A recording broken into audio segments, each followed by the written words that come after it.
యేసయ్యా యేసయ్యా యేసయ్యా యేసయ్యా హల్లెలూయా హల్లెలూయా హల్లెలూయా హల్లెలూయా.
ప్రియ సంగమ,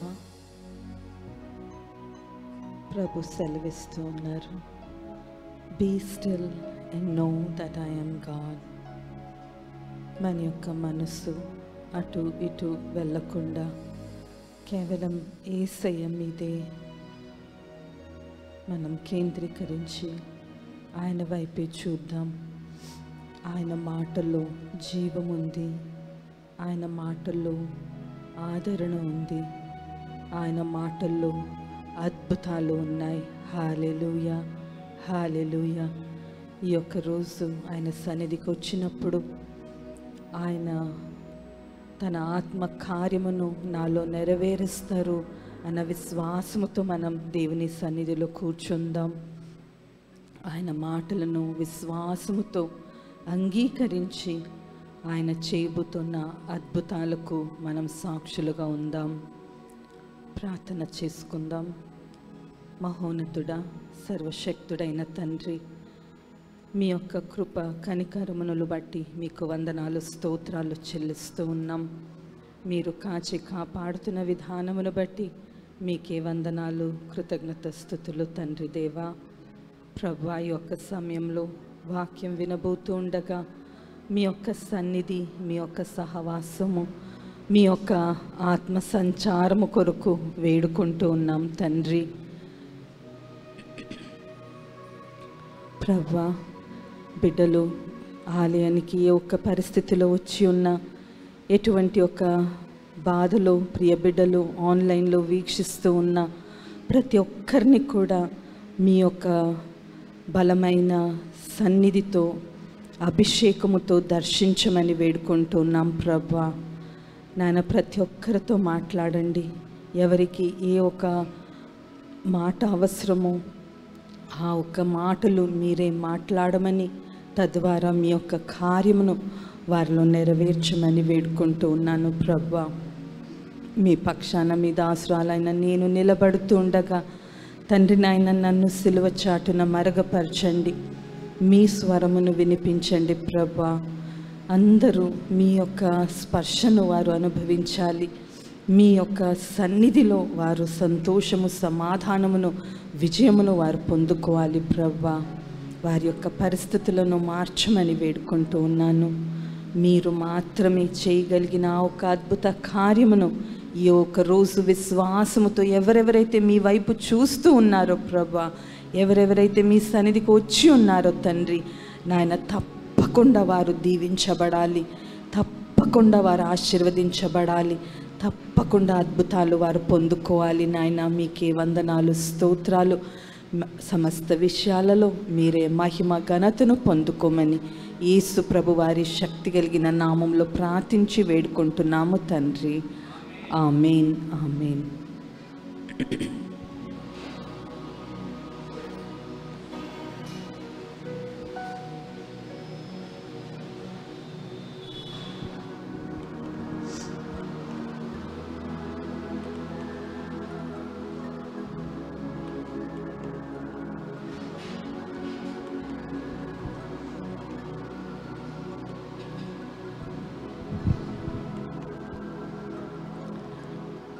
మన రక్షకుడు ప్రభు అయిన యేసయ్య ఘనమైన నామమునకు స్తుతి మహిమ కలుగునుగాక. హల్లెలూయా. ప్రభువారిని ప్రేమించి ఆయన సన్నిధికి వచ్చిన మీ అందరిని బట్టి దేవాది దేవునికి కృతజ్ఞతలు, స్తోత్రాలు చెల్లిస్తూ ఉన్నాం. ప్రభువారి యొక్క అమితమైన ఆశీర్వాదములు మీ అందరికీ కూడా కలగాలని నేను ప్రార్థిస్తూ ఉన్నాను. ఈ ఒక్క రోజు మనం ధ్యానించడానికి పరిశుద్ధాత్మ దేవుడు ప్రేరేపించి ఇచ్చిన వాక్య భాగము సమూయేలు మొదటి గ్రంథము 1వ అధ్యాయము 10వ వచనం నుండి 18వ వచనం వరకు చదవగా మనం విని ఉన్నాం. మనం ధ్యానించబోతున్న అంశం ఈరోజు ఏమిటంటే పట్టుదల. అనేకమైన పరిస్థితుల్లో మనం ఓడిపోవడానికి ఒక కారణం ఏంటంటే మనం పట్టుదలతో ఆ ఒక ఎండ్ చూసే వరకు, లేకపోతే గమ్యం చేరే వరకు కూడా మనం పట్టుదలతో ప్రయాసము పడకపోవడం వల్లనే మనం ఓడిపోతూ ఉన్నాం. దేవుని యొక్క చిత్తం ఏంటంటే మనం ఎప్పుడు కూడా ప్రభులో ఉన్న మనం విజయవంతమైన జీవితము జీవించాలి. అనుదిన పనులలో అయినా, మన యొక్క ఆత్మీయ జీవితంలో అయినా ప్రభువారు మనకు విజయం ఇవ్వడానికి ఇష్టపడుతూ ఉన్నారు. ఆయనే మన నిమిత్తం సిలువలో ఆ ఒక విజయమును పొంది ఉన్నారు. దానిలో మనము పాలు భాగస్థులు కావాలని ఆయన ఆశిస్తూ ఉన్నారు. అయినప్పటికీ అలాగైతే నేనెందుకు ఓడిపోతూ ఉన్నాను, నేనెందుకు అనుకున్నది నేను చేయలేకపోతున్నాను అని మీరు అనుకుంటూ ఉన్నట్లయితే పరిశుద్ధాత్మ దేవుడు మనతో వాక్యం ద్వారా కొన్ని మాటలు తెలియపరచడానికి ఇష్టపడుతున్నారని మీకు తెలియపరుస్తూ ఉన్నాను. మనం చదివిన వాక్య భాగంలో మనం గమనించగలిగింది ఏంటంటే ఏదైనా ఒక విషయంలో మనం జయం పొందుకోవాలి, ఆ ఒక గమ్యానికి చేరుకోవాలి, ఒకటి సాధించాలి అంటే మనం చేయవలసింది ఒకటి ఉంది. ఎన్నో సార్లు అందరికీ ఆ ఒక్క ప్రయాణం, the pathway to success is always not easy. ఎన్నో అడ్డులు వస్తూ ఉంటాయి, ఆటంకములు వస్తూ ఉంటాయి. మిమ్మలను నిరుత్సాహము పరిచే మాటలు, మిమ్మలను నిరుత్సాహపరిచే పరిస్థితులు మీరు ఎదుర్కోవాల్సి వస్తుంది. అటువంటి ఒక పరిస్థితిలో మీరు నిలబడుతున్నారా, లేకపోతే విడిచిపెడుతున్నారా, ఐ క్విట్ అని అనుకుంటూ ఉన్నారా?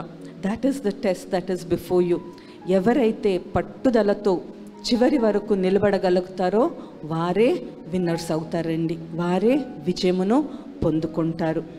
మీరు మీ యొక్క ఆత్మీయ ప్రయాణంలో ఏ ఒక్క స్థితిలో ఉన్నారో నాకు తెలియదు, కానీ దేవుని సన్నిధికి మీరు ఎందుకు వచ్చారంటే మీ యొక్క బాధను ఆయనకు తెలియపరచడానికి, మీ యొక్క ప్రయాణంలో మీరు ఏదైతే ఆశిస్తూ ఉన్నారో దానిలో సాఫల్యతను పొందుకోవాలి, ఉన్నత స్థాయికి మీరు ఎదగాలని మీరు కోరుకుంటూ ఉన్నారు.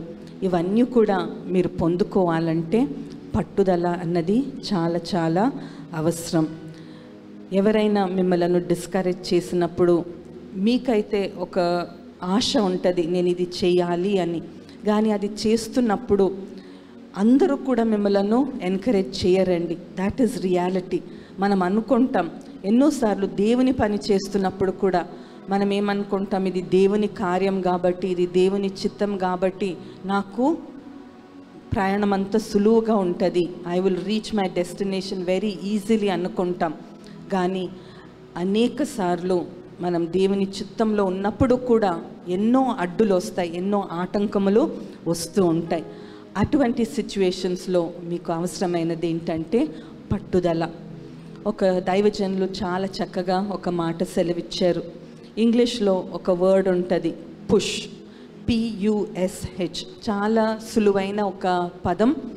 మీరు కూడా ఈరోజు మీరు నేర్చుకుంటున్న ఆత్మీయ సత్యాన్ని జ్ఞాపకం పెట్టుకోవడానికి ఈ యొక్క వర్డ్ చాలా కన్వీనియంట్గా ఉంటుంది.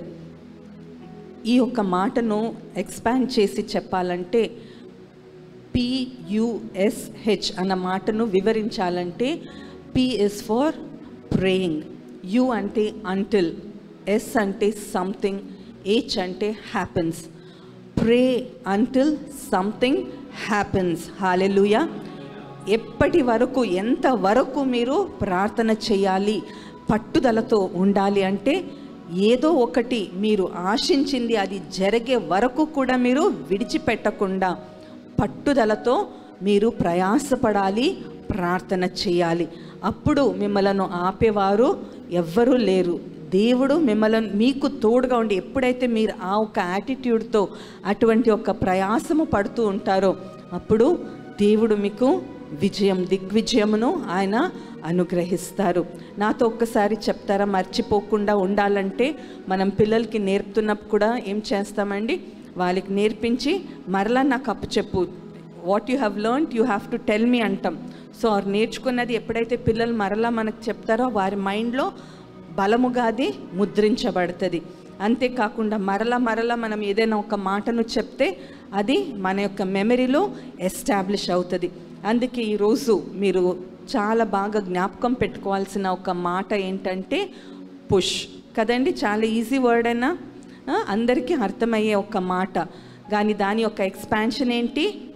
ప్రే అంటిల్ సంథింగ్ హ్యాపెన్స్. హల్లెలూయా. చేస్తారా? ఈ యొక్క మాటను మీ యొక్క గోల్గా, మీ యొక్క మోటోగా పెట్టుకొని ప్రతిరోజు ఉదయాన్నే జ్ఞాపకం చేసుకోండి. I have to pray till something happens today in my life. నన్ను బాధ పెడుతున్న పరిస్థితి మారే వరకు నేను ప్రార్థిస్తాను అన్న ఒక పట్టుదలతో మీరు మొదలుపెట్టండి. తప్పకుండా మీరు జయమును పొందుకుంటారు. ఇక్కడ మనం చదివిన వాక్య భాగము సమూయేలు మొదటి గ్రంథము 1వ అధ్యాయంలో మనం ఎవరి గురించి చదువుతామంటే హన్నా గురించి. హన్నా ఒక దుఃఖక్రాంతురాలైన ఒక స్త్రీగా ఆ ఒక్క దుఃఖం ఎలాగ నాట్యముగా పరిశుద్ధాత్మ దేవుడు మార్చారో అది మనం చూడబోతూ ఉన్నాం. మనం అందరం కూడా ఆశిస్తాం కదండి, నా ఒక్క దుఃఖం సంతోషముగా మారాలి, నా ఒక్క అపజయం జయముగా మారాలి, నా ఒక్క బంధకం విడుదలగా మారాలి. ఇవన్నీ ఆశిస్తాం, ఇవన్నీ కూడా మనం ప్రార్థిస్తాం. కానీ హన్నా ఏం చేసింది? ఎలాగ తను ఈ యొక్క ఆశీర్వాదములను పొందుకుందో ఒకసారి వాక్యం చదువుతూ మనం నేర్చుకుందాం. తను చేసినట్లే మనము కూడా చేసినప్పుడు ఏ ఒక్క గొప్ప ఆశీర్వాదము అద్భుతం హన్న పొందుకుందో అదే మనము కూడా పొందుకోబోతూ ఉన్నాం. సో మన యొక్క కీ వర్డ్ ఏంటండి? పుష్. దాని యొక్క వివరణం ఏంటి? ప్రే అంటిల్ సంథింగ్ హ్యాపెన్స్. అది తప్పకుండా మీ యొక్క జీవితంలో జరగాలి. ఇక్కడ మనం ఒక్కసారి మొదటి సమూయేలు గ్రంథము 1వ అధ్యాయము 10వ వచనం చదువుదాం. బహు దుఃఖాక్రాంతురాలై వచ్చి యెహోవా సన్నిధిని ప్రార్థన చేయుచు బహుగా ఏడ్చుచు. ఇక్కడ చూడండి, చాలామందికి వారు సమస్యలో ఉన్నప్పుడు, దుఃఖంలో ఉన్నప్పుడు ఎక్కడికి వెళ్ళాలి, ఏం చేయాలి వారికి అర్థం అవ్వదు. అందుకే వారు డిప్రెషన్లోకి వెళ్తూ ఉంటారు. వారికి పరిష్కారం కనిపించక, ప్రోత్సహించేవారు ఎవరు లేక వారు ఏం చేస్తూ ఉంటారు? చెయ్యకూడని పనులు వారు చేస్తూ ఉంటారు. డ్రగ్స్కి బానిసలు అవుతూ ఉంటారు, త్రాగడం మొదలు పెడతారు. వాటి ద్వారా వారికి ఒక పరిష్కారం లేకపోతే వారి యొక్క దుఃఖాన్ని వారు మర్చిపోగలరని అనుకుంటూ ఉంటారు. కానీ అవన్నీ కూడా they are not the solution to any of your problems. తాత్కాలికంగా మర్చిపోయేలాగా కొంచెం అది చేయొచ్చు, కానీ అది మోసకరమైన ఒక మార్గం. దానిలో మీకు విడుదల లేదు, దానిలో మీకు విజయము లేనే లేదు. ఈ యొక్క వాక్యంలో ఒక స్త్రీ హన్న తనకు చాలా దుఃఖముగా ఉంది. ఏం చేసింది? తను దుఃఖంలో ఉన్నప్పుడు, సమస్యలో తను ఉన్నప్పుడు తను ఏం చేసిందంటే యెహోవా సన్నిధికి వచ్చింది. మీరు మీ యొక్క ప్రాబ్లమ్స్కి సొల్యూషన్ కావాలంటే ఎక్కడికి వెళ్తారు? ఎక్కడికి వెళ్ళాలి మనం? దేవుని సన్నిధికి. యెహోవా సన్నిధి, that is the place where you get your relief. That is the place where your curses are turned into blessing and where your sorrow is turned into joy. దేవుని సన్నిధిలో మీ యొక్క దుఃఖము సంతోషముగా మార్చబడుతుంది. మీ యొక్క బంధకం అది విడుదలగా మార్చబడుతుంది. మీ యొక్క సమస్యలకు పరిష్కారం మీరు పొందుకునే స్థలం దేవుని యొక్క సన్నిధి. ఆయన సన్నిధికి వచ్చి ఆమె ప్రార్థన చేయుచు బహుగా ఏడ్చెను. ఎన్నోసార్లు మనం దేవుని సన్నిధికి వచ్చినప్పుడు మంచి మంచి ప్రార్థన చేస్తేనే దేవుడు ఆలకిస్తారేమో అని కొందరు అనుకుంటూ ఉంటారు. ఎందుకంటే కార్యం జరగనప్పుడు మనల్ని మనం దూషించుకుంటూ ఉంటాం, లేకపోతే నాలో ఏదైనా తప్పు ఉందేమో అని మనం ఇంకా కృంగిపోతూ ఉంటాం. నా యొక్క భక్తి సరిపోవడం లేదేమో, నేను చేస్తున్న ప్రార్థన సరిగా లేదేమో, లేకపోతే నేను చేసిన ఏదైనా తప్పును ప్రభువారు దానికి శిక్ష నాకు విధిస్తున్నారేమో, ఇలాగా అనేకమైన ఇంకా బాధపరిచే ఆలోచనలు వస్తూ ఉంటాయి. కానీ ఇక్కడ హన్న ఏం చేస్తుంది? దేవుని సన్నిధికి వచ్చి తన దుఃఖము చెప్పుకోవడానికి మాటలు కూడా రాని పరిస్థితిలో ఆమె ఊరికే ఏడుస్తుంది, చాలా ఏడుస్తుంది. కన్నీళ్ళొక్కటే దేవుడు అర్థం చేసుకునే భాష కదండి. కన్నీళ్ళను అందరూ అన్నిసార్లు అర్థం చేసుకోలేరు. మాట్లాడితేనే కొన్నిసార్లు మిగతా వాళ్ళు అర్థం చేసుకుంటారు, లేకపోతే అపార్థం కూడా చేసుకుంటూ ఉంటారు. కానీ మన యేసయ్య మనం మాట్లాడకపోయినా మన హృదయంలో ఉంటున్న వేదన ఏంటో, ఆ కన్నీళ్ళ యొక్క అర్థం ఏంటో, భావం ఏంటో ఆయన తప్పకుండా అర్థం చేసుకునే దేవుడు. ఇక్కడ హన్న కూడా ఎంతో బాధతో దేవుని సన్నిధికి వచ్చి ఆమె ఏడుస్తుంది. మీకు అందరికీ తెలుసు కదా హన్న యొక్క బాధ ఏంటండి? ఆమెకు సంతానము లేదు. అనేక సంవత్సరముల నుండి ఆమె ఎదురు చూస్తుంది దేవుడు తనకి గర్భఫలం ఇస్తారని. ఎంత ఏడ్చినా, ఎంత ప్రార్థన చేసినా తనకు పిల్లలు కలగని పరిస్థితిలో ఏం జరిగిందంటే తన భర్త కూడా ఇంకా హన్నకు పిల్లలు పుట్టరు అన్న ఒక కన్క్లూషన్కి వచ్చారేమో గనుక ఆయన ఇంకొక వివాహం చేసుకున్నాడు. పెనీనా అన్న ఒక భార్యను తను తెచ్చుకున్న తర్వాత ఆమెకు అనేక మంది పిల్లలు జన్మించారు. ఇవన్నీ కూడా బాధకరం అనుకుంటే ఇంకా బాధపరిచే పరిస్థితి ఏంటంటే పెనీనా తనకు పిల్లలు ఉన్నారు, తనకు బోల్డ్ అంత పని ఉంటుంది చేసుకోవడానికి. కానీ తన పనిలో తను బిజీగా ఉండకుండా ఏం చేస్తుందంటండి, హన్నను మాట మాటకు మాటలతో పొడుస్తుందన్నమాట. తన్ని అవమానపరుస్తుంది, తన్ను బాధ పెడుతూ ఉంది. ఇటువంటి పరిస్థితిలో హన్న ఎంతో కృంగిపోయి ఉంటుంది కదా.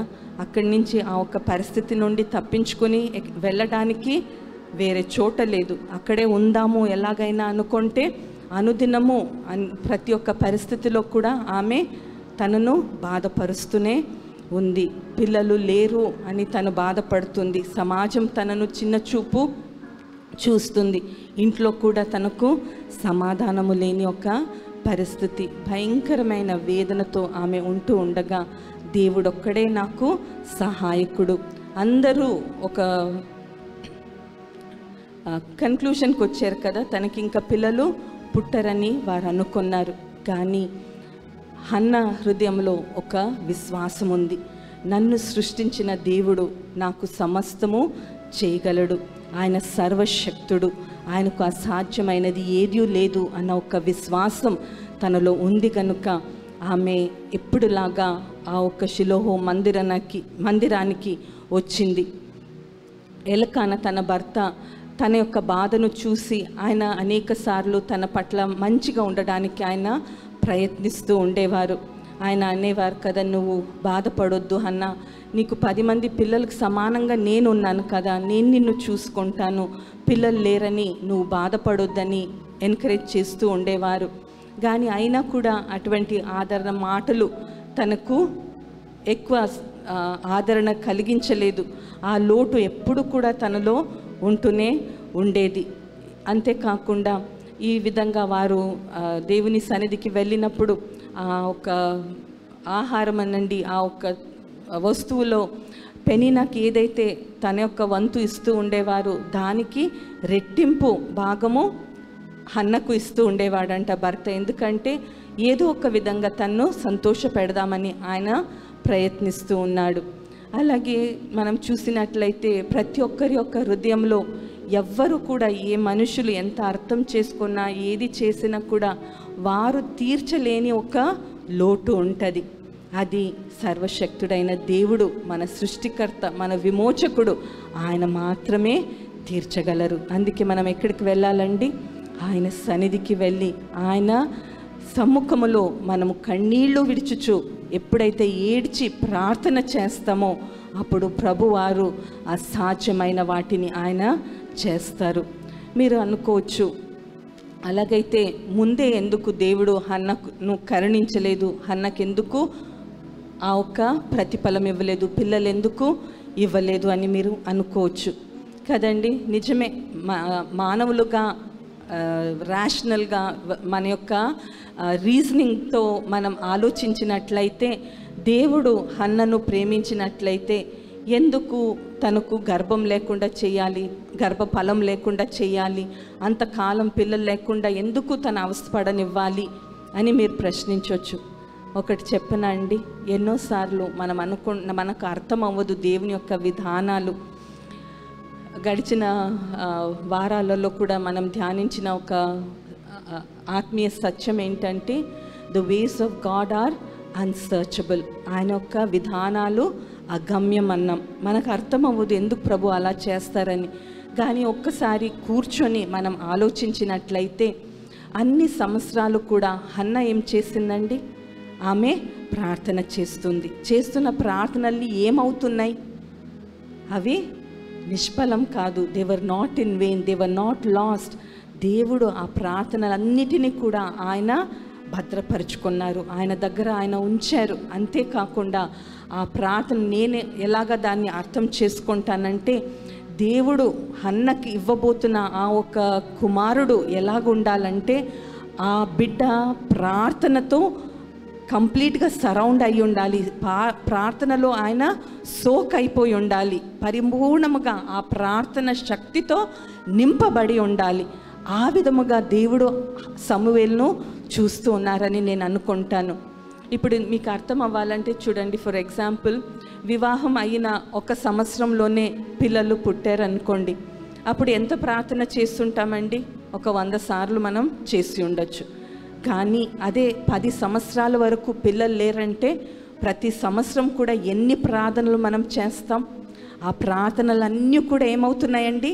The child is being formed through those prayers. ఆ ప్రార్థన రూపిస్తూ ఉంది. ఏ ఒక్క బిడ్డనైతే దేవుడు ఇవ్వాలనుకుంటున్నారో ఆ ప్రార్థనలన్నీ కూడా ఆ బిడ్డను రూపిస్తూ ఉంది. అంతేకాకుండా మనమే ప్రార్థన చేయడమే కాకుండా మనం ఏం చేస్తాం, దైవజనులతో ప్రేయర్ చేయిస్తాం. కుటుంబ సభ్యులు ఇంకెవరెవరు ఉంటారో ప్రార్థన యోధురాళ్ళు వారందరికీ చెప్పి మనం ప్రార్థన చేయిస్తూ ఉంటాం. కనుక ఇన్ని సంవత్సరాలలో ఏమవుతుంది, ఆ ఒక్క ప్రార్థన శక్తితో ఆ ఒక్క బిడ్డ రూపించబడుతుంది. మన కంటికి కనిపించటం లేదు, అది ఒక ఆత్మ కార్యం. కాబట్టి ప్రభు ఆ ఒక్క కార్యం మొదలుపెట్టారు, ఆయన చేస్తూ ఉన్నారు. ప్రతిఫలం ఎప్పుడు చూస్తామంటే ఆయన నిర్ణయం చేసిన సమయంలో మనం ఆ ఒక్క ప్రతిఫలమును చూస్తాం. హన్న కూడా ప్రార్థన చేస్తూ ఉన్నప్పుడు తను నిరీక్షణ లేని ఒక పరిస్థితులు, అంటే భర్తకు ఇంకొక వివాహం అవ్వడం, ఆమెకు పిల్లలు పుట్టడం, ఇవన్నీ కూడా చూస్తూ ఉంటే తనకెంతో బాధ కలిగి ఉంటుంది. కానీ వాటన్నిటి ద్వారా ఆమె ఓపికగా భరిస్తూ ప్రార్థిస్తూ కొనసాగింది. కాబట్టి ఈ యొక్క పరిస్థితికి వచ్చింది. ఇప్పుడు దేవుని సన్నిధికి వచ్చి ఆమె ఒక ప్రార్థన చేస్తుందండి. ఇన్ని సంవత్సరాలు చేసిన ప్రార్థన ఒక అంత అయితే ఇప్పుడు తను చేస్తున్న ప్రార్థన ఇంకొక విధంగా ఉంది. దీనిలో శ్రేష్టత ఏముంది? What was the difference in the prayer that she prayed this time? ఒక్కసారి చూద్దాం. 11వ వచనం చదువుదాం. సైన్యములకు అధిపతిగా యెహోవా, నీ సేవకురాలైన నాకు కలిగి ఉన్న శ్రమను చూచి నీ సేవకురాలైన నన్ను మరువక జ్ఞాపకము చేసుకుని నీ సేవకురాలైన నాకు మగపిల్లను దయచేసిన ఎడల వాని తల మీదకి క్షౌరపు కత్తి ఎన్నటికీ రానియక వాడు బ్రతుకు దినములన్నిటిను నేను వానిని యెహోవావగు నీకు అప్పగింతునని మొక్కుబడి చేసుకొనెను. ఆమె యెహోవా సన్నిధిని ప్రార్థన చేయుచుండగా ఏలి ఆమె నోరు కనిపెట్టుచుండెను. చూడండి, ఇన్ని రోజులు చేసిన ప్రార్థన, ప్రతి సంవత్సరం కూడా వారు ఆ ఒక ఆలయంకు వెళ్ళి ప్రార్థన చేసుకునేవారు. అప్పటికి ఇప్పటికి ఏంటి డిఫరెన్స్ అని మనం చూసినట్లయితే ఆమె దేవునితో ఒక నిబంధనం చేసుకుంటుంది. తను మొక్కుకుంటుంది దేవుని సన్నిధిలో. ఏమంటుందండి? ప్రభా, మీరు నన్ను జ్ఞాపకము చేసుకొని నన్ను కనికరించి నాకు ఒక మగ బిడ్డ ఇచ్చినట్లయితే ఆ బిడ్డను తిరిగి నేను మీకు ఇస్తాను. ఈ మాటలు చదువుతున్నప్పుడు చాలా సులువుగా అనిపిస్తుంది. కానీ ఒక్కసారి సీరియస్గా మనం ఆలోచించినట్లయితే ఆ మాటలో ఎంత లోతుందండి. ఆమె ఇన్ని సంవత్సరాలు దేని కొరకు వేచి ఉంది, దేని కొరకు ఎదురు చూస్తుంది? తన మీద ఉన్న నింద, తను గొడ్రాలు అన్న ఆ ఒక నింద తుడిచివేయబడాలి. తన చేతుల్లో మిగతా వాళ్ళు ఎలాగైతే ఒక బిడ్డను ఎత్తుకొని ఆడిస్తూ ఉన్నారు, పాడుతూ ఉన్నారు, వారికి అన్నం పెడుతున్నారు, అలాగా నేను కూడా చెయ్యాలి అని ఆమె ఆశిస్తూ ఉంది. కానీ ఇవన్నీ కూడా చెయ్యాలని తనకు ఉన్నా కూడా ఆమె ఏమంటుంది? ప్రభా, మీరిచ్చిన బిడ్డ నాకు దేవుడిచ్చారు, ఇది నా స్వంతం, నా సొత్తు అని నా కుమార్ని నా కొరకు నేను పెట్టుకోకుండా నేను తీసుకొని వచ్చి మరలా మీకు ఇచ్చేస్తాను, మీ సేవలో ఉండాలి ఆ బిడ్డ అని ఆమె ఒక నిబంధన చేసుకుంటుంది, మొక్కుకుంటుంది. అంటే ఎంత బాధ ఉందో దానిలో మీరు అర్థం చేసుకోగలుగుతున్నారా? ఎంతో ఆశతో తను పొందుకున్న ఆ బిడ్డతో తను ఉండాలనే ఇష్టం ఉంటుంది కదండి. దేవుడిచ్చిన కుమార్ని నా దగ్గర పెట్టుకోవాలి, నేను ఆయనను చూసుకోవాలి, బాగా ఆ బిడ్డను పెంచుకోవాలని ఉంటుంది. కానీ వచ్చి మరల తిరిగి ఆ బిడ్డను దేవునికి ఇచ్చేయాలి, నా దగ్గర ఆ బిడ్డ ఉండడు అంటే అది చాలా బాధకరమైన ఒక పరిస్థితి. అయినా కూడా హన్నా ఆ విధంగా అవన్నీ కూడా ఆలోచించకుండా ఒక కమిట్మెంట్, దేవునితో ఒక నిబంధన చేసుకుంటుంది. ప్రభా, మీరు నాకు ఒక మగ బిడ్డను ఇచ్చినట్లయితే తెచ్చి మరల మీ సేవలో నేను ఆయనను ఇచ్చేస్తాను అని అంటుంది. ఆ తర్వాత వచనాలు మనం చూసినట్లయితే ఈ యొక్క నిబంధన ఆమె చేసుకోగానే మనం చూస్తూ ఉన్నాం. దేవుడు ఆమెను కనికరించి ఒక కుమార్ని ఇచ్చారు కదండి, ఆ బిడ్డనే సమూయేలు. కానీ ఆ వాగ్దానము లేకపోతే ఆ ఒక ప్రార్థన నెరవేర్చే వరకు కూడా ఆమె ఎంత వేదన చెందుతుందో, ఎన్ని బాధలు పడుతుందో చూడండి. ఇక్కడ దేవుని సన్నిధికి వచ్చి ఆమె ప్రార్థన చేసుకుంది కదా. ఇలాగొక మొక్కు తను దేవుని సన్నిధిలో మొక్కుకుంటున్నప్పుడు ఏడుస్తూ ప్రార్థిస్తూ ఉంది. కానీ ఆ ఒక ఆలయంలో ఉంటున్న ఆ ఒక్క ప్రధాన యాజకుడైన ఏలి తనను చూస్తాడు. ఆమె ఆలయంలోనికి వచ్చింది, ప్రార్థన చేసుకుంటుంది, ఏం చేస్తుంది గమనిస్తూ ఉన్నాడు. ఆ తర్వాత ఏలి చెప్తున్న మాటలను ఒకసారి మనం చదువుకుందాం. 12వ వచనం నుండి చదువుకుందామండి. ఏలయనగా హన్న తన మనస్సులోనే చెప్పుకొనుచుండెను, ఆమె పెదవుల మాత్రము కదులుచుండి ఆమె స్వరము వినబడక ఉండెను గనుక ఏలి ఆమె మత్తురాలై ఉన్నదనుకొని, ఎంతవరకు నీవు మత్తురాలవై ఉందువు, నీవు ద్రాక్షారసమును నీ యొద్ద నుండి తీసివేయమని చెప్పగా. చూడండి, ఎన్నోసార్లు మీరు కూడా దేవుని సన్నిధికి వస్తూ ఉంటారు కదా, మీ యొక్క వేదనను దేవునికి చెప్పుకోవడానికి. అక్కడ దైవజనులు మీతో మాట్లాడుతున్నప్పుడు మిమ్మలను అర్థం చేసుకొని మీకు ఆదరణ కలిగే మాటలు చెప్పాలని ఆశిస్తారు. అదే ఒక ఆశ, అదే ఒక ఎక్స్పెక్టేషన్ హన్నాకు కూడా ఉండి ఉండొచ్చు.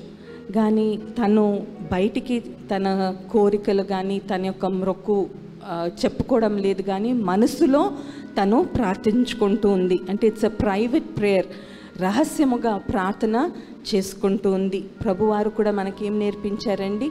రహస్యంగా మనం చేస్తున్న ప్రార్థనను పరలోకం నుండి పరిశుద్ధాత్మ దేవుడు చూస్తారు, ఆయన అర్థం చేసుకుంటారు, దానికి ప్రతిఫలం ఆయన ఇస్తారు. అందుకే ఈమె తన ఒక ప్రార్థన విధానం ఏంటంటే మౌనంగా దేవుని సన్నిధిలో తగ్గింపుతో ఆ ఒక్క మాటలు కూడా తన ప్రార్థన ఎలాగ తను చెప్పింది మనం చూసాం కదండి. మీ సేవకురాలను మీరు జ్ఞాపకము చేసుకోండి ప్రభా, మీరు కనికరించి నాకు ఒక మగ బిడ్డను ఇచ్చినట్లయితే తిరిగి నేను ఇస్తాను అంటుంది. అంటే తన యొక్క మాటలో కూడా ఎంతో తగ్గింపు ఉంది. ఇంకొకరు అయితే ఏం చేస్తారండి, దేవుని మీద ఎంతో కోపపడతారు కదా. ఇన్ని సంవత్సరాలు ఇంత నమ్మకంగా ఇంత విశ్వాసంతో నేను ఉంటుంటే ప్రభా మీరు నాకు బిడ్డలు ఇవ్వలేదు, లోకమంతా కూడా నన్ను తిడుతుంది, నన్ను అవమానపరుస్తుందని. You can get angry with God or you can submit yourself to God. That is your choice. మీరు ఏం చేస్తారో అది మీరు పొందుకుంటారు. ఇక్కడ హన్న అయితే ఆ ఒక్క నెగటివిటీతో కానీ బిట్టర్నెస్తో కానీ లేదండి. మనం చూస్తే నయోమి జీవితంలో ఆమె తన యొక్క భర్తను కుమారులను పోగొట్టుకున్నప్పుడు ఆమె ప్రజలతో అంటుంది కదా, ఇంకా నన్ను నయోమి అని పిలవద్దు, నన్ను మారా అని పిలవండి. ఎందుకంటే నయోమి అన్న మాటకు అర్థం ఏంటంటే ప్లెజెంట్నెస్, జాయ్, సంతోషం అని. కానీ నాలో సంతోషం లేదు, అన్నీ పోగొట్టుకున్నాను నేను, అందుకే నన్ను చేదు, మారా అంటే చేదు అని పిలవండి అని ఆమె అంటుంది. అంటే అంత కృంగిపోయిందన్నమాట. కానీ హన్న అలా కాదండి, ఇంత వేదనలో కూడా ఆమె దేవునిలో నిరీక్షణ ఉంచుతుంది, విశ్వాసము ఉంచుతుంది. అందరూ ఒక కన్క్లూషన్కి వచ్చేసారు ఇంకా తనకి పిల్లలు పుట్టరు అని. కానీ తనకు తెలుసు, నా దేవుడు గొప్ప దేవుడు, సూర్య చంద్రుని సృష్టించి ప్రకృతి అంతటిని పరిపాలించి పోషిస్తున్న నా దేవుడు నా పక్షాన ఆయన కార్యం చేయగలరు. డాక్టర్స్ ఏదైనా రిపోర్ట్ ఇచ్చి ఉండొచ్చు మీ గురించి, ప్రజలు ఏమన్నా అంటూ ఉండొచ్చు, మీ కుటుంబ సభ్యులు ఏమన్నా మీ గురించి అంటూ ఉండొచ్చు. కానీ మీ హృదయంలో దేవుడు ఇచ్చిన ఒక వాగ్దానమును మీరు నమ్మి ఉన్నట్లయితే దేవుడు సమస్తమును మీ పక్షాన చేయగలరు అని మీరు పట్టుదలతో ఉండగలిగినట్లయితే ఆ ఒక్క ప్రతిఫలం, ఆ ఒక్క అద్భుత కార్యమును మీరు చూస్తారు. ఈరోజు మనం నేర్చుకుంటున్నది అదే కదండి. Pray until something happens. No matter what situations are saying, no matter what your family members are saying, కుటుంబ సభ్యులు ఏమంటున్నారు, డాక్టర్స్ ఏమంటున్నారు, అది నమ్మొద్దు. దేవుడు ఏం చెప్తున్నారో దానిని మీరు నమ్మండి. హన్న అదే చేస్తుంది. ఆ ఒక్క యాజకుడు చూస్తూ ఉన్నాడు, ఏలి చూసి ఆయన ఏమంటున్నాడండి, అర్థం చేసుకోలేదు కదా, ఇంకా అపార్థం చేసుకున్నాడు. ఎందుకమ్మా నువ్వు ద్రాక్షారసం త్రాగి అలాగా మత్తులో ఉంటూ ఉన్నావు అని అడుగుతూ ఉన్నాడు. చూడండి, హన్నకి ఇంకెంత బాధ కలిగి ఉంటుంది. ఉన్న బాధ సరిపోదన్నట్టు ఈయన కూడా దైవజనుడు, ఆయన నన్ను చూసి అర్థం చేసుకోవాలి కదా నా బాధను అని ఆశపడే ఒక హన్నకు తను ఎదుర్కొంటున్న పరిస్థితి ఏంటంటే ఆయన కూడా అపార్థం చేసుకుంటూ ఉన్నాడు. ఎందుకమ్మా అలాగ ద్రాక్ష రసం త్రాగేసి నువ్వు మత్తు ఎక్కి ఉంటూ ఉన్నావని ఆయన అంటున్నాడు. ఎందుకంటే తన మనసులో ఉన్న వేదన తనకు అర్థం అవ్వడం లేదు, తన మాటల్లో ఏమీ చెప్పడం లేదు, తన మనసులోనే తను ప్రార్థన చేసుకుంటూ ఉంది. ఆ విధంగా ఎప్పుడైతే దైవజనుడు చెప్పాడో ఆమె ఇంకా బాధపడుతూ అంటుంది కదా, అయ్యా నేను మందు తాగి లేకపోతే ద్రాక్షారసము త్రాగి నేను మత్తు ఎక్కిన ఒక వ్యక్తిని కాదు, కానీ చాలా చాలా దుఃఖంలో నేనున్నాను, నేను భరించలేకపోతూ ఉన్నాను. పెనిన నన్ను అంటున్న మాటలు, సమాజం నన్ను చూస్తున్న విధానం నాకు చాలా బాధగా ఉంది.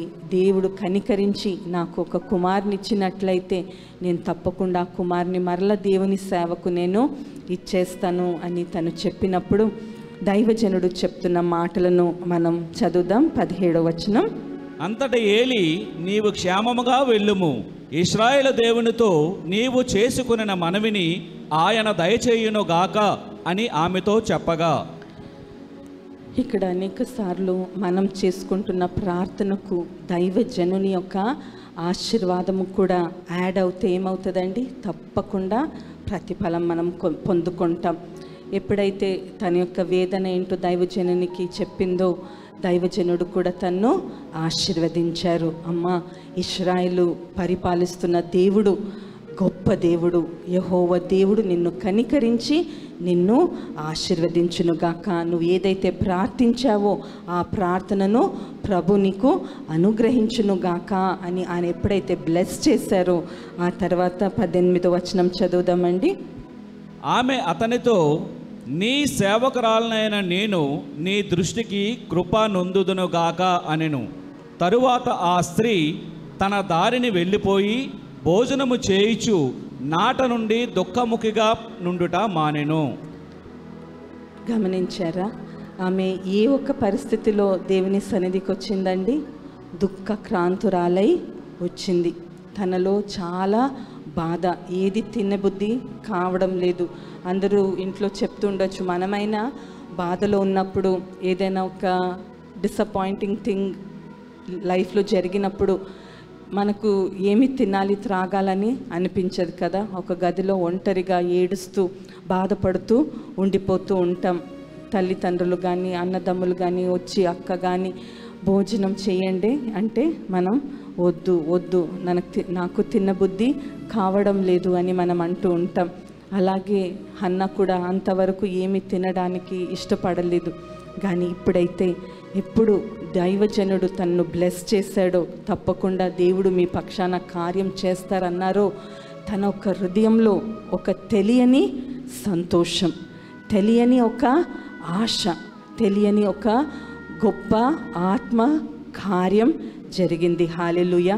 ఎప్పుడైనా మీరు ఆ ఒక ఎక్స్పీరియన్స్ అనుభవించారా? దేవుడు మీకు ఆ ఒక రీమా వర్డ్ ఇస్తారు, మీ కొరకే ఈ యొక్క మాట ఈరోజు సెలవివ్వబడ్డదన్న సాటిస్ఫాక్షన్ లేకపోతే ఆ ఒక అనుభూతి మీరు పొందుకుంటారు.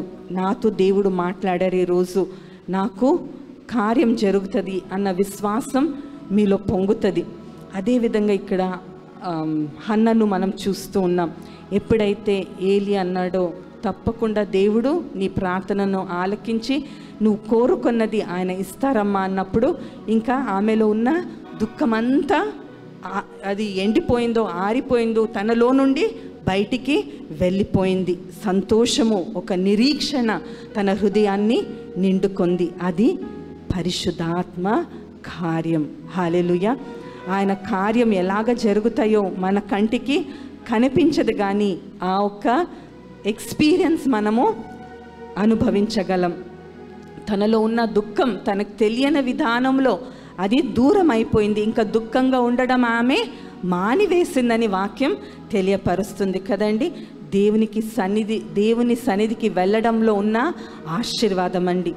అలజడితో మనశ్శాంతి లేకుండా దేవుని సన్నిధికి వస్తాం, కానీ ఎప్పుడైతే స్తుతి గానాలు పాడుతామో, ఎప్పుడైతే దేవుని వాక్యం మనం వింటామో అప్పుడు ఏం జరుగుతుంది? ప్రభు వారి యొక్క సమాధానం, ఆయన ఇచ్చే సంతోషం, అది ఆత్మ కార్యం మనలో జరుగుతుంది. అది మన కంటికి కనిపించదు, కానీ ఒక్క క్షణంలోనే ఎప్పుడైతే ఈ మాట నా కోసం ప్రభు చెప్పారు అని మనం నమ్ముతామో ఆ ఒక్క చేంజ్, ఆ ఒక్క ట్రాన్స్ఫర్మేషన్, ఆ ఒక్క అద్భుత కార్యం మన జీవితంలో మనము చూస్తాం. ఆమె ఈ విధంగా దేవుని యొక్క కృపను పొందుకొని సంతోషముగా ఇంకా దుఃఖించడం మానివేసి ఆమె ఎందుకు సంతోషంగా వెళ్ళగలిగిందంటే ఒక నిరీక్షణ. She had a hope. తప్పకుండా నేను గర్భఫలమును పొందుకుంటాను. అంతవరకు అందరూ ఏం కన్క్లూడ్ చేశారండి? ఏమన్నారు? ఈమెకి ఇన్ని సంవత్సరాలు అయిపోయింది, తన భర్త ఇంకొక వివాహం చేసుకొని పిల్లలను పొందుకున్నారు, ఇంకా ఈమె యొక్క అవసరం లేదు, తను గర్భఫలము పొందలేదు అని వారు అనుకున్నారు. కానీ దేవునికి అసాధ్యమైనది ఏదీ లేదు. ఆ ఒక టైం లిమిట్ ప్రభువారికి లేదు. ఆయన ఒక గొప్ప కార్యం చేయవలసిన సమయంలో ఆయన తప్పకుండా చేస్తారు. హన్నను ప్రభువారు దర్శించి ఒక శ్రేష్టమైన కుమారుడు ఆయనే సమూయేలును ఇచ్చారు. మీకు చెప్పాను కదా, వెంటనే వివాహం అయిన వెంటనే ఒక బిడ్డ పుట్టినట్లయితే ఎక్కువ ప్రార్థనలు మనం చెయ్యం. ఇంతకాలం హన్న ప్రార్థన చేయడానికి కారణం ఏంటి, దాని యొక్క ప్రతిఫలం ఏంటి అని మనం చూసినట్లయితే సమూయేలు లాంటి మరొక వ్యక్తి ఎవ్వరూ మనం చూడమండి. అంత ఒక గొప్ప వ్యక్తి జన్మించాలంటే ఎంతో ప్రార్థన అవసరం. ఎంతో కన్నీళ్లతో, ఎంతో ప్రార్థనతో, ఎంతో అభిషేకముతో ఆయన ప్రార్థనలో నానిపోయాడని మనం చెప్పొచ్చు. He was soaked in prayers, he was formed by prayers. కన్నీళ్లలో ఆయన సోక్ అయ్యి జన్మించిన ఒక కుమారుడు గనుక సమూయేలు ఏంటండి, ఆయన ఒక ప్రవక్త, ఆయన ఒక న్యాయాధిపతి, ఆయన ఒక యాజకుడు. 3 ఆఫీసెస్, 3 రకమైన గొప్ప స్థాయిని ఆయన పొందుకున్న ఒక వ్యక్తి. అంతేకాకుండా వాక్యం సెలవిస్తుంది కదా, సమూయేలు మాట్లాడిన ఏ ఒక్క మాట కూడా నిరర్థకముగా నేల మీద పడలేదంట. అంటే ఏదైతే ఆయన ప్రవచించాడు, ఏదైతే ఆయన ప్రార్థించాడు, ప్రతి ఒక్కటి కూడా పరిశుద్ధాత్మ దేవుడు దీవించారు, సఫలము చేశారు. ఈ యొక్క శక్తి, ఈ యొక్క కృప ఎలాగ పొందుకున్నాడంటే తల్లి తండ్రులు ఇంకెవరెవరు దైవజనులు ఆ బిడ్డ కొరకు చేసిన ప్రార్థన యొక్క ఫలితమండి. సమూయేలు 3 ఆఫీసెస్ ఆయన నెరవేరుస్తూ ఉన్నారన్నాను కదా. ఆయన ఎవరికి ఆయనలాగా మరొకరు ఇంకెవరైనా బైబిల్లో ఉన్నారంటే అది ఎవరండి? మన యొక్క రక్షకుడైన యేసు ప్రభువారు. యేసు ప్రభువారు ఆయన ఒక ప్రవక్త, ఆయన ఒక యాజకుడు, ఆయన ఒక న్యాయాధిపతి కూడా. ఈ 3 కూడా మనం యేసు ప్రభువారిలో చూస్తూ ఉన్నాం. అదే విధముగా సమూయేలు ఇంత గొప్పవాడు అవ్వడానికి యేసు ప్రభువారి ఒక విధానంలో ఆయన చేసిన పరిచర్య లాంటి పరిచర్య చేయటానికి అభిషేకము కృపను పొందుకున్నాడంటే దానికంత కారణము ప్రార్థన. తల్లి షీ డిడ్ నాట్ క్విట్. ఏదో ఒకటి తన ఆశించింది పొందుకునే వరకు కూడా పట్టుదలతో ఆమె ప్రార్థించింది. She prayed until something happened in her life. విడిచిపెట్టలేదు, మధ్యలో ఆమె ఆగిపోలేదు. అయ్యో నా భర్తకి వివాహం అయిపోయింది, చాలులే ఇంక నాకెందుకు పిల్లలు అని తను అనుకోలేదు. పరిస్థితి ఏదున్నా నాకు సంబంధం లేదు, నా మీద ఉన్న నింద అది తుడిచివేయబడాలి, ఎవ్వరు కూడా నన్ను చిన్న చూపు చూడకూడదు. నన్ను సృష్టించిన దేవుడు గొప్ప దేవుడు, నా పట్ల ఆయనకు ఒక గొప్ప ప్రణాళిక ఉంది అని ఆమె నమ్ముతూనే ఉంది. విశ్వాసముతో ఆమె ప్రార్థన చేస్తూనే ఉంది గనుక ఆమె ఆ ఒక్క అద్భుతాన్ని పొందుకుంది. మీ యొక్క ఆత్మీయ జీవితమైన, అనుదిన జీవితమైన, మీ యొక్క చదువులో, మీ యొక్క ఉద్యోగంలో మీరు ఎలాగుంటూ ఉన్నారు? అడ్డులు వచ్చినప్పుడు, ఏదైనా బాధకరంగా ఉన్నప్పుడు మీరు విడిచిపెట్టేస్తున్నారా? ఇంకింతేలే అయిపోయింది అని ఒక రాంగ్ కన్క్లూషన్కి మీరు వస్తూ ఉన్నారా? ఆ విధంగా చేయొద్దని పరిశుద్ధాత్మ దేవుడు సెలవిస్తూ ఉన్నారు. ప్రే till something happens, because God is waiting to see something happen in your life.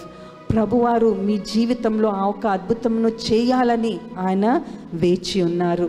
ఈ నొప్పి, ఈ బాధలు ఎందుకు వస్తాయి అని మనం చూసినట్లయితే కొన్ని ప్రార్థనలు only in that pain you pray that prayer. ఆ ఒక్క దుఃఖంలో మాత్రమే అటువంటి ప్రార్థనలను మనము చేస్తాం. అందుకే అప్పటి వరకు ప్రభు వేచి ఉంటారు. మనం ఎలాగైతే దేవుడు ఏదో ఒక కార్యం చేయాలని వేచి ఉంటామో ప్రభువారు కూడా మన గురించి వేచి ఉంటారంటండి. ఆయన యొక్క ఎక్స్పెక్టేషన్ ఏంటో తెలుసా? ఆయన మనం ఎలాగైతే మారాలి, ఎలా ట్రాన్స్ఫార్మ్ అవ్వాలి, ఎలా ఎటువంటి ఒక గుణ లక్షణాలు మనం పొందుకుని ఉండాలని ఆయన ఆశపడుతూ ఉన్నారో ఆ ఒక స్వరూపము, ఆ ఒక గుణ లక్షణం మనలో పెరిగే వరకు, మనం పొందుకునే వరకు కూడా ఆయన ఓపికగా వెయిట్ చేస్తూ ఉంటారు. ఎప్పుడైతే ఆ ఒక నొప్పిలో మనం ప్రార్థిస్తామో, ఎప్పుడైతే దేవునితో మనం ఒక నిబంధనము చేసుకుంటామో ఆ క్షణంలోనే పరలోకం నుండి ఆ ఒక్క బ్లెస్సింగ్ రిలీజ్ అవుతుంది. ఆ ఒక్క అద్భుతాన్ని మీరు చూస్తారు, పొందుకుంటారు. హల్లెలూయా. హన్నా కూడా సంవత్సరం తర్వాత సంవత్సరం ఆమె ప్రార్థించింది, కానీ ఆ ఒక్కసారి ఆమె ఏం చేసిందండి? What was the difference in her prayer? ఒక మొక్కుకుంది, ఒక నిబంధనం దేవునితో చేసుకుంది. ప్రభా, నాకు బిడ్డనిస్తే తిరిగి ఇస్తానని. అది that's not the end of her story కదండి. అందరూ ఏమనుకుంటారు? సంతోషం, తను ప్రార్థించింది, అడిగింది, పొందుకుంది, and that is a happy ending and that's the end of the story అనుకుంటాం. లేదండి, దానితో అది ముగింపుకు రాలేదు. హన్నా దేవుని సన్నిధిలో చేసిన ఆ ఒక్క మొక్కును ఆమె మర్చిపోలేదు. కొంతకాలం అయిన తర్వాత ఆ బిడ్డను, ఇప్పుడు చూడండి, బిడ్డ పుట్టే ముందు వరకు మన యొక్క పరిస్థితి ఒకటి, కానీ బిడ్డ పుట్టిన తర్వాత ఆ చక్కని బిడ్డని ఎత్తుకొని ఆడించి ముద్దులాడి పాలు ఇచ్చి అన్నీ చేసిన తర్వాత ఆ బిడ్డను దూరం చేసుకోవాలంటే చాలా కష్టం. ఒకరోజు 2 రోజులకేనే మన బిడ్డల్ని ఎవరి దగ్గరైనా ఉంచి ఏదైనా పని మీద వెళ్ళాలంటే మన యొక్క హృదయం ఎంత కలవరపడుతుంటుంది. అయ్యో, బిడ్డ ఎలాగున్నాడో, ఏం చేస్తున్నాడో, తిన్నాడో, ఏమైనా తాగాడో లేదో, ఎన్ని ఆలోచనలు. దూరం వెళ్ళినప్పటి నుంచి పగలు రాత్రి ఆ బిడ్డ గురించే ఆలోచిస్తూ ఉంటాం. ఇప్పుడు హన్నా అయితే ఒక వాగ్దానం చేసింది, కానీ నిలబెట్టుకోగలుగుతుందా? ఆ బిడ్డను విడిచిపెట్టగలదా? చాలా కష్టం కదండి. రోజు ఏడుస్తూ ఉండొచ్చు, ప్రభా చాలా కష్టం బిడ్డను విడిచిపెట్టాలంటే, కానీ మీరు నాకు శక్తి ఇవ్వండి, నేను చేసిన వాగ్దానాన్ని నేను తప్పకూడదు. కనుక ఆమె ఏం చేసిందంటే, తల్లిగా తను నెరవేర్చవలసిన బాధ్యత, పసిబిడ్డ పాలు తాగుతున్న బిడ్డను వదిలేస్తే అది చాలా పొరపాటు అవుతుంది. అందుకే ఆమె ఏం చేసింది, ఆ బిడ్డ కొంచెం ఎదిగే వరకు, తన పనులు తను చేసుకునే వరకు తనను పోషించి పెద్దవాణిగా చేసి ఒక ఇంచుమించు 4-5 సంవత్సరాల వరకు కూడా ఆమె ఆ బిడ్డను తన దగ్గరే పెట్టుకొని చూసుకుంది, అన్నీ నేర్పించింది. తనకు కూడా చెప్పింది, చూడు నాన్న, నేను ఎంతో ప్రార్థన చేసి దేవునితో ఒక నేను మొక్కుకున్నప్పుడు నిన్ను నాకు ఇస్తే నేను తిరిగి దేవుని సేవకు నేను ఇచ్చేస్తానని నేను దేవునితో నిబంధన చేశాను. అందుకే నువ్వు నాతో ఉండాలని ఎంత ఆశ నీకున్నా, నువ్వు నా దగ్గరే ఉండిపోవాలని నాకెంత ఆశ ఉన్నా కూడా నేను నిన్ను పంపించాలి, దేవుని సేవకు నేను నిన్ను ఇచ్చేయాలి. కనుక నువ్వు కూడా ప్రార్థన చేసుకొని దేవుని సేవలో నిన్ను నీవు సమర్పించుకున్నానా అని తప్పకుండా ఆ తల్లి బిడ్డకు చెప్పి ఉంటుంది. అందుకే ఈ యొక్క అధ్యాయం చివరి వచనం వచ్చినప్పటికీ, ఎప్పుడైతే హన్నా ఆ బిడ్డను తీసుకొని వెళ్ళి ఏలీకి అప్పచెప్పి, అయ్యా మీకు జ్ఞాపకం ఉందా, కొన్ని సంవత్సరాల క్రితం నేను వచ్చి ఇక్కడ ప్రార్థన చేస్తున్నప్పుడు మీరు నన్ను ఏడవడం చూశారు, నన్ను అపార్థం చేసుకున్నారు, కానీ ఆ రోజు మీకు చెప్పాను, ఒక బిడ్డ కొరకు నేను ప్రార్థిస్తూ ఉన్నాను, దేవుడు నాకు ఒక కుమారుని ఇచ్చినట్లయితే నేను తెచ్చి మరలా ఆయనను దేవుని సన్నిధిలో విడిచిపెడతానని నేను దేవునితో ఒక నిబంధన చేసుకున్నాను. అందుకే దేవుడు నాకు ఇచ్చిన కుమారుడు ఈ ఒక కుమారుడే, నేను ఆయనను మీ దగ్గర విడిచిపెడుతూ ఉన్నాను. ఆ బిడ్డను దేవుని పనిలో, దేవుని మార్గంలో మీరు నడిపించండి అని ఆ ఒక బాధ్యతను ప్రధాన యాజకుడైన ఏలికి అప్పచెప్పి ఆమె అక్కడి నుంచి వెళ్ళిపోవడం మనం చూస్తూ ఉన్నాం. అంటే దీన్ని బట్టి ప్రార్థన జీవితంలో మనం ఏం నేర్చుకోవాలండి?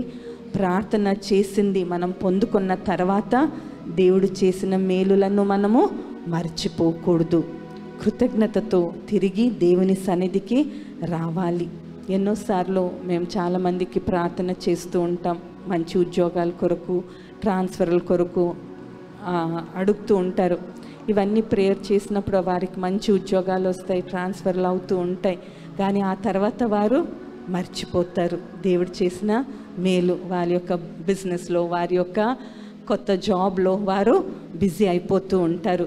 అలాగా మనము ఉండకూడదండి. హన్న ఏం చేసింది? మనకు ఒక ఎగ్జాంపుల్గా ఆమె ఏం నేర్పుతుందండి? మనం తిరిగి దేవుని సన్నిధికి కృతజ్ఞతతో వెళ్ళాలి, అర్పణలతో మనం దేవుని సన్నిధికి వెళ్ళాలి. అందుకే కదా మనం కానుకలు అర్పిస్తున్నప్పుడు ఇన్ని రకాలు ఎందుకు ఉండాలి అని మీరు అనుకుంటూ ఉంటారేమో. దైవజనులు ఎప్పుడు అనౌన్స్ చేస్తారు కదా, మీ దశమ భాగములు, కృతజ్ఞత కానుకలు, మొక్కుబడులను మీరు తీసుకొని రండి అని మీరు ముందుకు వచ్చి దేవుని సన్నిధిలో మీరు వాటిని సమర్పించుకుంటూ ఉన్నారు. అది ఒక మంచి అలవాటు. పరిశుద్ధ లేఖనాలు మనకు నేర్పుతున్న విధానాలు కాబట్టి ఆ విధంగా మన యొక్క సంఘంలో మనం చేస్తూ ఉన్నాం. ఎప్పుడైనా మనం దేవుని అడిగినప్పుడు ఆ ఒక్క మనవిని దేవుడు ఆలకించి అనుగ్రహించినప్పుడు కృతజ్ఞతతో మనం దేవుని మరలా కలుసుకోవాలి, ఆయనకు వందనాలు చెప్పాలి, ఆయన నామమును మనము ఘనపరచాలి. ఫలానా సమస్యలో ఉన్నప్పుడు దేవుడు నన్ను విడిపించారని మనము సాక్ష్యము చెప్పాలి. దాన్ని బట్టి ఇతరులు కూడా దేవుని యొక్క కార్యముల గురించి, ఆయన యొక్క మంచితనం గురించి, ఆయన యొక్క గొప్పతనం గురించి ఇతరులు కూడా తెలుసుకుంటారు. ఆ విధముగా పొందిన మేలులను మనము మర్చిపోకుండా హన్న వలె మనం దేవుని సన్నిధికి మరల తిరిగి కృతజ్ఞతతో రావాలండి. తద్వారా మనం చూస్తూ ఉన్నాం, హన్న ఈ విధముగా దేవునితో తన యొక్క ఆత్మీయ జీవితం లేకపోతే విశ్వాస జీవితం కొనసాగిస్తుంది. కాబట్టి ప్రభువారు చూశారు, హన్న ఎంత బాధలో ఉన్నప్పటికీ కూడా తనకు దేవుడు ఇచ్చిన ఒక కుమారుడు అనేక సంవత్సరాలు ఎదురు చూసి పొందుకున్న ఆ ఒక కుమారుని తన కొరకు తను ఉంచేసుకోకుండా, లేకపోతే ఇచ్చిన మాటను తప్పకుండా ఎలాగైతే వచ్చి దేవుని సన్నిధిలో ఆ బిడ్డను ఇచ్చేసిందో, అందుకే ప్రభు ఏ విధంగా ఆశీర్వదించారో హన్నను తెలుసా అండి? హన్నకు ఇంకా 3 కుమారులను 2 కుమార్తెలను ప్రభు అనుగ్రహించారు. హల్లెలూయా. పిల్లలు లేని దానిగా ఉండిపోయిందండి హన్న? లేనే లేదు. సమాజం ఏదో అంది, భర్త ఏదో అనుకున్నారు, పెనిన ఎంతో బాధ పెట్టింది. ఇవన్నీ కూడా ఒకరోజు దే వర్ ఆల్ క్యాన్సల్డ్. దేవుని యొక్క దివ్యమైన ప్రణాళిక మన పట్ల ఉన్నప్పుడు మనం విడిచిపెట్టకుండా పట్టుదలతో, దేవా మీ చిత్తం, మీ యొక్క ప్రణాళిక నా పట్ల గొప్పవి తండ్రి, నేను నమ్ముతూ ఉన్నాను, మనుషులు ఏదన్నా, సమాజం ఏమన్నా నేను దానిని నమ్మను, నేను విడిచిపెట్టను, నా యొక్క ఆశను నేను విడిచిపెట్టను, కానీ మీ సన్నిధిలో నేను ఏడ్చి మొర్రపెట్టి పట్టుదలతో ప్రార్థించి నేను పొందుకుంటాను అన్న ఒక విశ్వాసం మనమందరము కూడా కలిగి ఉండాలి. ఆ విధముగా మీరు చేయగలిగినట్లయితే మీరు కూడా హన్న ఏ విధంగా అయితే ఉన్నతమైన ఆశీర్వాదమును పొందుకుందాం, ఒక శ్రేష్టమైన దైవజను యొక్క తల్లిగా ఆమె చరిత్రలో నిలబడింది. అలాగే మీరు కూడా అసాధ్యమైన వాటిని మీరు చేయగలరు. మధ్యలో ఓడిపోకండి, విడిచిపెట్టకండి. The Lord who has begun a good work in you, he will complete it. దాన్ని పరిపూర్ణం, ఏ ఒక మంచి కార్యమైతే పరిశుద్ధాత్మ దేవుడు మనలో ఆయన ప్రారంభించారో అది పరిపూర్ణం అయ్యే వరకు, ప్రభు రాకడ వరకు కూడా ఆయన కార్యం చేస్తూ ఉంటారు, పరిపూర్ణం చేస్తారని వాక్యం సెలవిస్తుంది.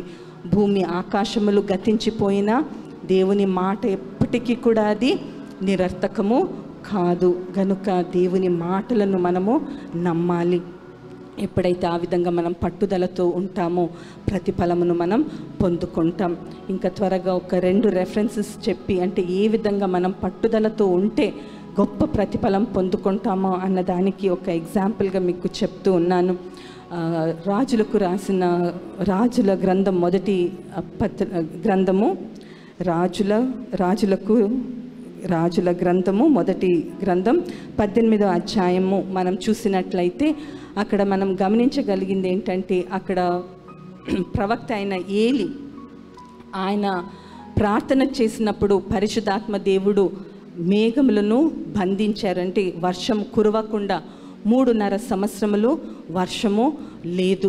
ఆ ఒక్క సమయాలలో మనం ఆ ఒక్క 2 అధ్యాయాలు 17, 18 అధ్యాయాలు మనం చూసినట్లయితే ఏ విధంగా ప్రవక్త అయిన ఏలి ఆ ఒక్క బయలు ప్రవక్తలను ఎదిరించారు, ఆ ఒక్క సవాలులో ఆయన ఎలాగా నిలబడ్డారని మనం చూస్తూ ఉన్నాం.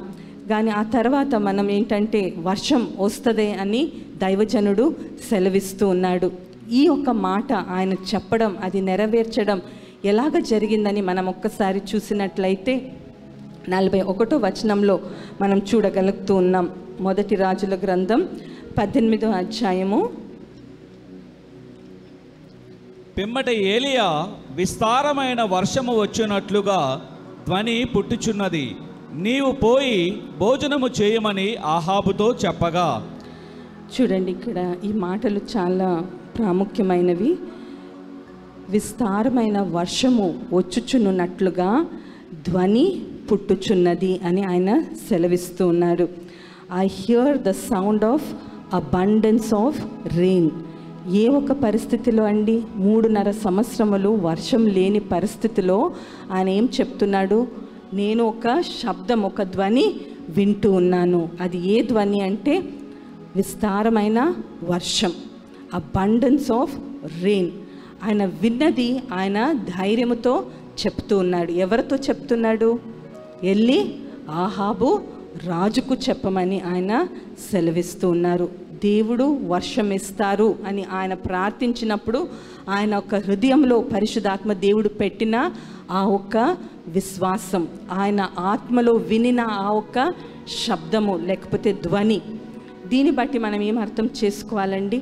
పరిస్థితి అంతా కూడా వ్యతిరేకంగా ఉన్నప్పుడు పరిశుద్ధాత్మ దేవుడు మీకు ఒక వాగ్దానం ఇస్తారు.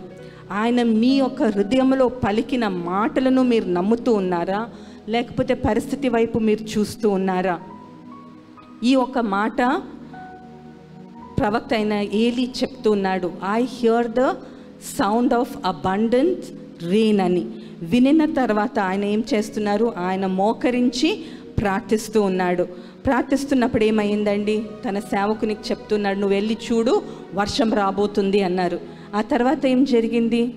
వచ్చిందండి వర్షం. ఒకసారి తర్వాత వచనం చదువుదామా, 42, 43 వచనాలు. ఆహాబు భోజనము చేయబోయెను గాని ఏలియా కర్మేలు పర్వతం మీదకు పోయి నేల మీద పడి ముఖము మోకాళ్ళ మధ్య ఉంచుకొనెను. తరువాత అతడు తన దాసుని పిలిచి, నీవు పైకి పోయి సముద్రము వైపు చూడమనగా వాడు మెరక ఎక్కి పారజూచి ఏమీ కనబడలేదనగా అతడు ఇంకా 7 మారులు పోయి చూడమని చెప్పాను.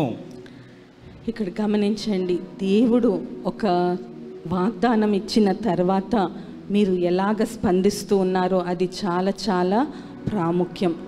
ఈ విధంగా సెలవిచ్చి ఆహాబుకు చెప్పు, సమృద్ధి అయిన ఆహారము తినమని. ఎందుకంటే అంతవరకు కరువు ఉంది, అందరూ చాలా జాగ్రత్తగా ఉంటూ ఉన్నారు. ఈరోజు కొంచెం తిని రేపటికి కొంచెం మనం జాగ్రత్తగా పెట్టుకోవాలన్న ఒక యాటిట్యూడ్తో అన్ని సంవత్సరాలు వారు జీవించారు. కానీ ఇప్పుడు దాని యొక్క అవసరం లేదు.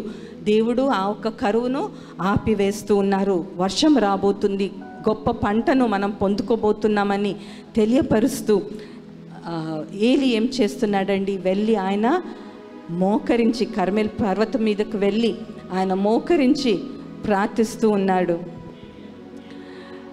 ఆ విధంగా ఆయన ప్రార్థిస్తూ ఉన్నప్పుడు మొదటిసారి ఆయనకు ఆ ఒక్క సేవకుడు వెళ్ళి చూస్తాడు, కానీ ఆయనకు ఏ ఒక్క సూచనలు, వర్షం యొక్క సూచనలు ఆయనకు కనిపించడం లేదు. ఈ విధంగా ఎన్నిసార్లు తిరిగి వస్తాడండి? 7 మార్లు అయ్యా వర్షం యొక్క సూచనలు ఏమీ లేవు, ఒక కొంచెమైనా తుప్పర్లు కానీ చినుకులు కానీ కూడా కనిపించడం లేదని ఆయన అంటున్నాడు. అప్పుడు ప్రవక్త అయిన ఏలియా ఏమంటున్నాడండి, ఇంకోసారి వెళ్ళి చూడమని ఆయన ప్రార్థిస్తూ ఉన్నాడు. ఆయన ఏదైతే నమ్మాడో అది జరుగుతుందన్న ఒక పట్టుదల ఆయనలో కదండి. ఒకసారి కనిపించకపోతే అయ్యో అయిపోయిందేమో, దేవుడు కార్యం చేయరేమో అని ఆయన నిరాశపడలేదు. కానీ చెప్తున్నాడు, మరలా వెళ్ళు, చూడు, వర్షం వస్తుంది. దేవుడు నాకు వినిపించారు, వర్షం యొక్క చప్పుడు, ఆ ఒక ధ్వని నాకు వినిపించారు కాబట్టి ఆయన వర్షం ఇవ్వబోతూ ఉన్నారు. ఆ విధంగా ఆయన పట్టుదలతో ఇంకా ప్రార్థిస్తున్నారు కాబట్టి ఆయన ఏం చేశారండి, 7వ మారు వెళ్ళినప్పుడు అక్కడ ఆయన ఆ ఒక మేఘం, ఒక చేతి అంత మాత్రమే, ఒక చిన్న మేఘము వర్షం వచ్చేలాగా ఆయనకు కనిపించినప్పుడు ఆయన ఎంత ధైర్యంగా చూడండి చెప్తున్నాడు. రాజు యెజ్రెయేలుకు వెళ్ళాలన్నమాట. ఆయన చెప్తున్న మాటలు ఒకసారి మనం చదువుదాం.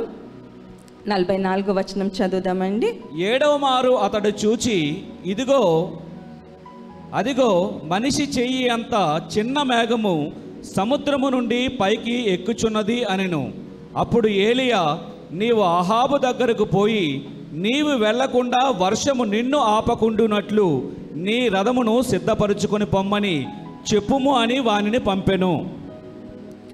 ఇక్కడ గమనించండి, ప్రవక్త అయిన ఏలియా ఎవరికి వెళ్ళమని కబురు చెప్పమంటున్నాడండి? ఆహాబు ఎవరండి? ఆయన ఆ దేశానికి రాజుకి డైరెక్షన్లు ఇస్తున్నాడండి. ఏంటండి, మీ యొక్క రథమును రెడీ చేసుకో, వర్షం రాబోతుంది, పరిగెత్తాలి, నువ్వు త్వరగా వెళ్ళకపోతే నీకు వర్షం వలన నీ ప్రయాణము ఆగిపోతుంది. ఎంత ధైర్యం అండి కదా. ధైర్యమే కాదు, దేవుని యొక్క స్వరం మనం వింటే మనం ఎవరికి కూడా భయపడం, ఎవ్వరూ కూడా మనలను ఆపలేరు. అటువంటి యొక్క విశ్వాసం మనం ఈ యొక్క ప్రవక్తలో చూస్తూ ఉన్నాం. అదే విశ్వాసం మీరు కూడా కలిగి ఉన్నట్లయితే మీరు కూడా యూ కెన్ కమాండ్ ఎవ్రీథింగ్. మీ పరిస్థితికి మీరు డైరెక్షన్స్ ఇస్తారు. నా పరిస్థితి మారిపోతుంది, యేసయ్య నామములో నా అపజయం అంతా జయముగా మారిపోతుంది, యేసయ్య రక్తములో నా అనారోగ్యం అంతా కూడా స్వస్థత పొందుతాను, నేను బలము పొందుకుంటానని మీరు ధైర్యముగా చెప్పగలుగుతారు. ఎవ్వరూ కూడా మిమ్మలను ఫెయిల్యూర్ అని చెప్పడానికి వీలు లేదు. యేసయ్య మీకు ఇస్తున్న శక్తి అభిషేకమును ద్వారా మీరు తప్పకుండా విజయమును పొందుకోగలరు. ఉన్నత స్థాయికి దేవుడు మిమ్మలను తోడుకొని వెళ్తారు. ఏలియా లాగా మనము కూడా దృఢమైన విశ్వాసముతో పరిస్థితిలో మార్పు 7 సార్లు వెళ్ళి చూసినప్పుడు కూడా ఆయనకు కనిపించలేదు. కానీ ఎప్పుడైతే పట్టుదలతో ఆయన ప్రార్థించారో అప్పుడు ఆ ఒక్క ప్రతిఫలమును వారు చూసి ఉన్నారు. ఇంకొక వాక్య భాగం మనం చూసినట్లయితే నెహెమ్యా ముందు ఒక సవాలు ఉంది. అదేమిటంటే ఆయనకు ఆ ఒక యెరూషలేము ప్రాకారు గోడలు కట్టాలన్న ఒక ఆశ. దేవుని పని ఆయన చేస్తూ ఉన్నారు. కానీ ఆ ఒక దేవుని కార్యం చేస్తున్నప్పుడు కూడా ఎన్నో అడ్డులు, ఎన్నో ఆటంకాలు, ఎంతో మంది ఆయనను భయపెడుతూ ఉన్నారు. కానీ ఇటువంటి ఒక పరిస్థితిలో కూడా ఎప్పుడైతే ఆయన పట్టుదలతో దేవుడు నాకు ఇచ్చిన బాధ్యతను నేను నెరవేర్చాలి, ఎవరు నన్ను ఎదురించినా, ఎన్ని ఆటంకములు వచ్చినా నేను భయపడను అని స్థిరముగా ఆయన నిలబడ్డారో ఇవన్నీ కూడా మీరు నెహెమ్యా గ్రంథము 4వ అధ్యాయంలో మీరు చదివినట్లయితే తెలుసుకుంటారు. టోబయా, సన్బలత్తు అన్న ఇద్దరు వచ్చి నెహెమ్యాను చాలా హేళన చేస్తారు, ఎగతాళి చేస్తారు. మీరేం చేయగలరు, మీరేమీ సాధించలేరు అని వారు చాలా ఆటంకపరుస్తూ వారిని భయపెడుతూ ఉన్నా కూడా నెహెమ్యా మాత్రము కొంచెం కూడా దిగులు పడడు. ఎందుకంటే నేను నమ్మిన దేవుడు గొప్ప దేవుడు, నా ఒక స్వంత ప్రయత్నంలో నేనేమి చేయలేను, కానీ నా దేవుడు నా ద్వారా సమస్తమును చేయగలడని విశ్వాసముతో ఉన్న ఒక విశ్వాస వీరునిగా మనం చూస్తూ ఉన్నాం. కనుక ఎప్పుడైతే ఆయన ఆ ఒక్క పట్టుదలతో దేవుడు తనకు అప్పచెప్పిన పనిని ఆయన ప్రారంభించాడో 52 దినములలోనే ఆయన ఆ యెరూషలేం పట్టణం చుట్టూ ప్రాకారు గోడలు ఆయన కట్టగలిగాడు. హల్లెలూయా. అలాగే మీకు దేవుడు ఏ ఒక్క పని అప్పచెప్పి ఉన్నారు, ఏ ఒక్క కార్యం ప్రభు కొరకు చేయాలి అని మీరు ఆశపడుతూ ఉన్నారో, ఏమైనా అడ్డులు ఉన్నాయా, ఎవరైనా మిమ్మల్ని హేళన చేస్తూ ఉన్నారా, మీరు చేయలేరని మిమ్మలను నిరుత్సాహం పరుస్తూ ఉన్నారా, వాటి దేనికి కూడా మీరు లొంగకండి, భయపడకండి. మీరు నమ్మిన దేవుడు గొప్ప దేవుడు. ఆయన ప్రారంభించిన కార్యమును ఆయన పరిపూర్ణం చేసే దేవుడు. గమ్యం చేరే వరకు కూడా మిమ్మలను విడిచిపెట్టని గొప్ప ప్రేమ కలిగిన శక్తివంతుడైన ప్రభు. గనుక ఆయన వైపు మనం చూద్దాం. పట్టుదలతో ఆయన అప్పచెప్పిన కార్యములను ముగించడానికి, లేకపోతే పొందుకోవడానికి మనమందరము కూడా మన యొక్క హృదయాలను, జీవితాలను సిద్ధపరచుకుందాం. ఒక్క క్షణం లేచి నిలబడి ప్రభుతో మాట్లాడతారా? పరిశుద్ధాత్మ దేవుడు మీకు ఇచ్చిన వాగ్దానమును మీరు విశ్వాసముతో రిసీవ్ చేసుకొని, ప్రభా నేను కూడా హన్న వలె ప్రార్థన చేస్తాను, పట్టుదలతో మీరు వాగ్దానం చేసింది నేను పొందుకునే వరకు నేను పట్టుదలతో ప్రార్థిస్తానన్నట్టయితే, if you are willing to push, if you are willing to pray until something happens in your life, తప్పకుండా ఆ ఒక్క జయము, మీ యొక్క దుఃఖము సంతోషముగా మార్చబడుతుంది.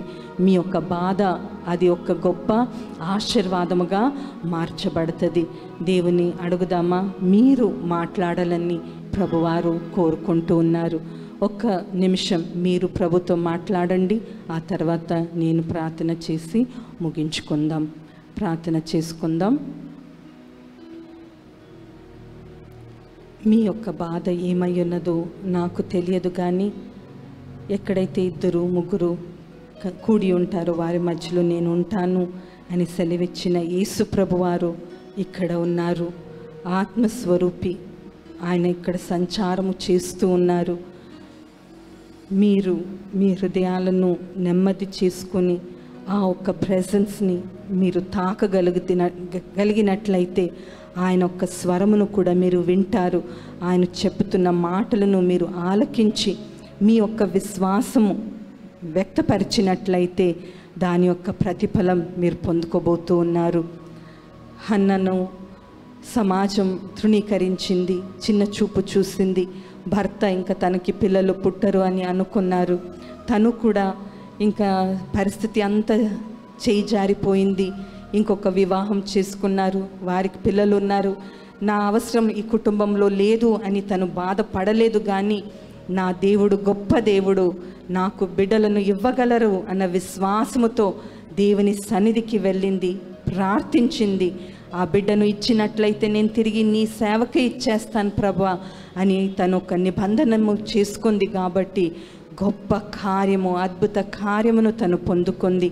శ్రేష్టమైన ఒక కుమారుడు సమూయేలునకు తల్లిగా ఆమె అవ్వడానికి ప్రభు కృప చూపించారు.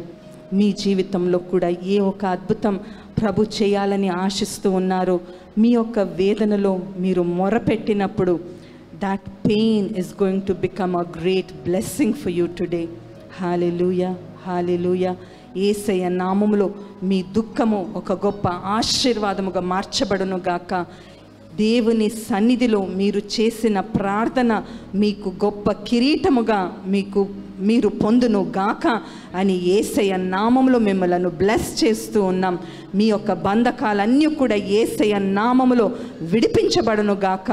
యేసయ్య నామములో మీ యొక్క అపజయము గొప్ప జయముగా, గొప్ప మహిమగా మార్చబడును గాక అని ప్రార్థిస్తూ ఉన్నాం. Hallelujah. Thank you Lord Jesus. మీరు మాత్రమే చేయగలిగిన ఆ ఒక అద్భుత కార్యములు, ఆ ఒక విడుదల కార్యములు, స్వస్థత కార్యములను ప్రభా మీ ప్రియ బిడ్డల జీవితంలో దయచేసి నెరవేర్చమని మన రక్షకుడు ప్రభు అయిన యేసు ప్రభు వారి ఉన్నతమైన నామములో ప్రార్థించి వేడుకుంటున్నాము తండ్రి. ఆమేన్, ఆమేన్. దేవుడు మిమ్మలను బహుగా ఆశీర్వదించి దీవించునుగాక. ఆమేన్.